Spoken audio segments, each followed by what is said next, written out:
Ex-Gubernur Jawa Barat Ridwan Kamil membantah jika dirinya melarikan diri setelah kediamannya digeledah Komisi Pemberantasan Korupsi atau KPK pada Senin 10 Maret 2025. Dirinya memastikan akan kooperatif jika nantinya dipanggil oleh KPK. Ridwan Kamil sendiri telah menghubungi Sekretaris DPD Golkar Jawa Barat, M.Hi Iswara pada Jumat 14 Maret 2025 malam. Meski demikian, RK menelpon tidak menggunakan nomor ponsel pribadinya, melainkan memakai nomor salah satu stafnya. Iswara menyebut RK mengaku tak terlibat dalam kasus korupsi bank swasta di Jabar. Ridwan Kamil juga menyampaikan bahwa penggeledahan yang dilakukan lembaga anti rasuah bagian dari resiko jabatan. Namun, ia pun akan siap memberikan keterangan jika diperlukan.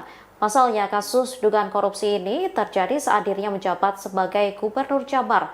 Oleh karenanya, nantinya akan kooperatif membantu penyidik. Bahkan, dirinya akan memenuhi apapun kebutuhan yang diperlukan lembaga anti rasuah.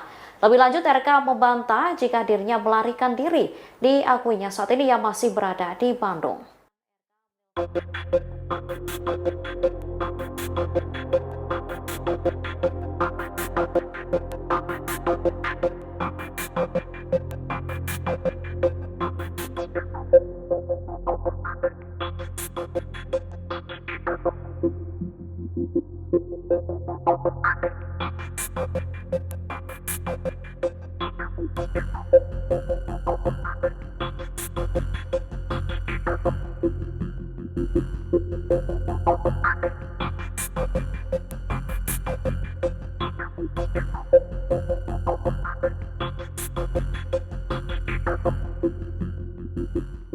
Download Tribun X sekarang, menghadirkan lokal menjadi Indonesia.